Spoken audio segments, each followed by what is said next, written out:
Ladies and gentlemen, let's delve into the intriguing battle of wits between Gukesh D commanding the white and Ding Liren leading the black from the year 2024. Both sides kicked off with a classic pawn duel in the center, e4 e6, d4 d5, establishing a strong pawn center for each. White's knight then slides to c3, while black's knight makes a defensive stance at f6, causing white to advance, pushing the pawn to e5. Delving into this game, we see the unfolding of the French defense, classical variation, Steinitz variation. The game heats up as knights leap into action, black to d7 and c6, white to e2 and f3. White's pawns form a phalanx on f4, c3 and g4, while black's pawns claw forward to c5 and a5. A bishop dance sees black's bishop to e7, while white's bishops find home at e3 and g2. A complex pawn trade occurs with black capturing on d4, gaining material edge. Black's queen relocates to c7, while white's knight snaps up black's pawn on d4, balancing the material. White then slips into a kingside castle as black's knights reposition to b6 and c4. Black is sharpening his sword, eyeing the capture of white's bishop on e3, a move that could tip the scales dramatically in black's favor from equilibrium to a commanding victory. White's bishop retreats to f2, prompting black's bishop to d7. White's queen slides to e2, resulting in a knight exchange on d4. The black knight then nests on b2 as white's queen relocates to e3, and black's rook swings to c8. Black's queen is licking her chops, setting her sights on the succulent pawn on c3. Grabbing this pawn could swing this balanced battle into a decisive advantage for black. White's rook shifts to c1, countering the queen's threat. Black's queen prowls to c4 and then d3, while white boldly advances the pawn to f5, intensifying the tension on the board. White's queen sails to e1, a move that raises eyebrows on the chessboard. Now let's turn the clock back and explore a potentially stronger play that white overlooked. White's queen dances to f4, shadowed by black's pawn advance to h6. White's pawn storms to f6, provoking black's pawn to g5. A swift queen slide to f3 concludes this dance of pawns and queens. White must stay alert amid tactical skirmishes, focusing on activating rooks and maintaining pawn structure. Navigating queen exchanges with finesse and seizing open files could tip this slightly black-favored position into balance. Now, we're steaming back to the mainline showdown. White's queen retreats to e1, a dubious maneuver. Black's bishop springs to g5, pressuring white's position. Responding, white's rook slides over to c2 for added defense. In the current layout, it would have been a slip-up for black to advance the pawn to h5. Instead, black smartly opted to sway the rook to c4. Now, let's delve into the sidelines that made h5 a shaky move. Black's h5 pawn move ignites a dynamic exchange. White's queen slides to b1, and as black's queen moves to c4, white captures the e6 pawn. This leads to a scintillating bishop and knight duel, ending with white's bishop claiming d4. White should capitalize on its superior position by capturing key pawns, forcing exchanges, and keeping the black king on the run.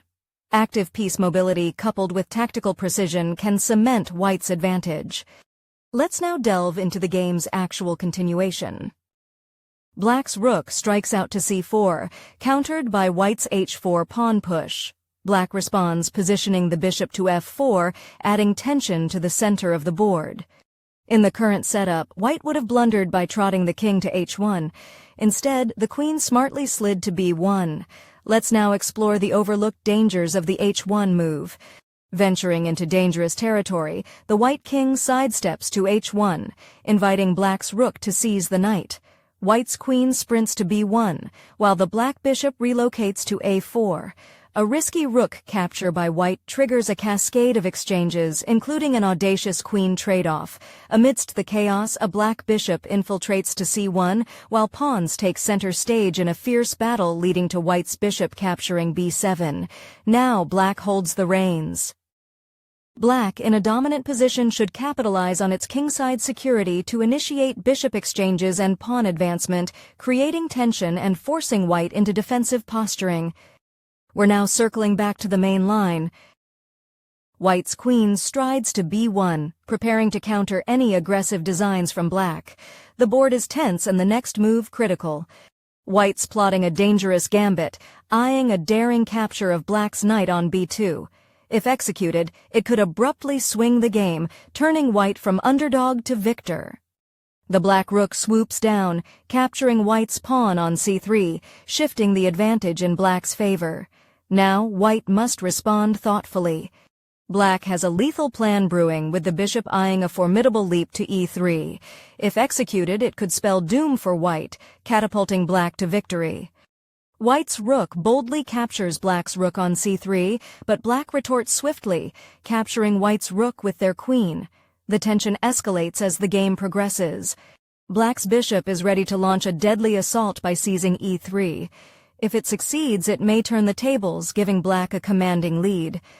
White's pawn takes a bold stride, capturing black's pawn on e6, equalizing the material. The game is at a knife's edge, with black to move. The bishop of black springs into action, taking white's e6 pawn. Subsequent exchanges see black's queen feasting on e5 and white's knight falling prey to her. Advantage black. Black's pawn takes a risky plunge, capturing on e6. The board shifts, with black now holding a slender lead. White must make a move. Black's bishop lurks with deadly intent, eyeing e3. If it lands there, the tides could turn dramatically in black's favor. White should tread carefully. White's knight sidesteps to e2, parrying the looming threat. It's a tense situation as black retains a slight edge with the next move. White's knight eyes black's queen on c3, a capture that could swiftly swing the game in white's favor. Black must plan with caution. Black's queen swoops in, gobbling up the e5 pawn. The material advantage widens for black while white ponders a comeback.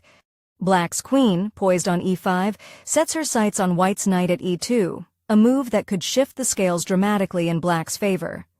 White's knight snatches black's f4 bishop, only to be recaptured by black's queen. The material imbalance deepens, bolstering black's position further. White's bishop relocates to c5, but black's queen plunders the g4 pawn. White's rook repositions to f3, instigating black's knight's bold move to c4. White's queen then cautiously retreats to f1, leaving black with a minor material advantage. White's queen stumbles to c2. A misguided maneuver, it leaves her vulnerable and doesn't improve white's position against black's material advantage. Black's queen decisively strides to c4, tightening her grip on the board while white ponders strategies to offset the material deficit. Black's queen, prowling on c4, readies to pounce on white's queen at c2, a power play that could completely overturn the game in black's favor.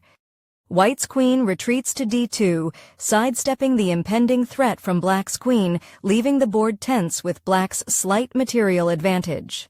White's bishop on f2 is eyeing the b6 square, a menacing move that could potentially swing the game in white's favor from black's current advantage. Black castles kingside, securing the king on g8 and positioning the rook on f8, a defensive maneuver against white's looming threats. Black's bishop is preparing to charge to b5, plotting an explosive move that could pivot the scales from white's edge to a black triumph. White's bishop strides to d4, consolidating power in the center and adding pressure on black's formation, with a potential endgame in sight. Black's knight prances to d3, forcing white's queen to e3. A rook exchange follows with black's rook checking on f1, met by white's bishop's capture, leading to a tense standoff. White's bishop is prowling, itching to snatch black's knight on d3, a predator's move that could send the game spiraling from black's grasp into white's victory lap. In a daring twist, black's pawn advances to e5, prompting white's bishop to capture. Black's queen seizes the moment, capturing g4, delivering a sharp check. White's bishop retreat to g2 seems offbeat, leaving room for improvement. Let's pivot now to an unexplored avenue, a superior path missed by white. White's bishop slides to g3, leading to black's knight nabbing the b4 pawn. White's queen retorts, capturing a3. Black's pawn advances to h6, and white's bishop retreats to g2, changing the dynamic. In all variations, black's intense bishop and nimble knight movements press on white's position, targeting weak pawns and forcing trades. The king's centralization hints at an endgame dance. Let's now delve into the game's actual course. White's bishop retreats to g2, an ambiguous maneuver. The board simmers with tension, heralding black's upcoming move. White's queen is eyeing black's knight on d3, a move that could dramatically tip the scales in white's favor, transforming a difficult position into a winning one. Black's bishop sidesteps to f5, prompting white's bishop to g3. The dance continues, bishop to e4, king to h2. With h6, black fortifies their pawn structure, leaving white to plot the next course. White's bishop move to h3 appears questionable, certainly a slip in precision. Now, let's navigate the path of the superior strategy missed by white. White thrusts their pawn to b5, engaging in a pawn race, countered by black's king shifting to h8, then h7. White's pawn charges to b6, and the bishop oddly relocates to h3, turning the tension up a notch. Black holds the reins in this complex endgame, with threats including a daring queen's raid on the queenside or a strategic knight maneuver. White's king's safety and pawn structure are under serious scrutiny. Let's now delve into the actual game continuation. White's dubious bishop move to h3 throws the game into uncertainty. Black now has the opportunity to capitalize on this less-than-optimal play. White's bishop on h3 is eyeing black's queen on g4 with a lethal intent. One misstep from black, and the tables could turn dramatically in white's favor. The black queen elegantly dances to d1, prompting the white bishop to land on d6. A swift check at c2 drives the white king to g3, allowing the black queen to snatch the a2 pawn before being checked by white's bishop on e6. Black shuffles the king to h8, sidestepping the check and adding another layer of intrigue to this frantically paced endgame scenario. Black scores the victory, turning the tables in a thrilling endgame.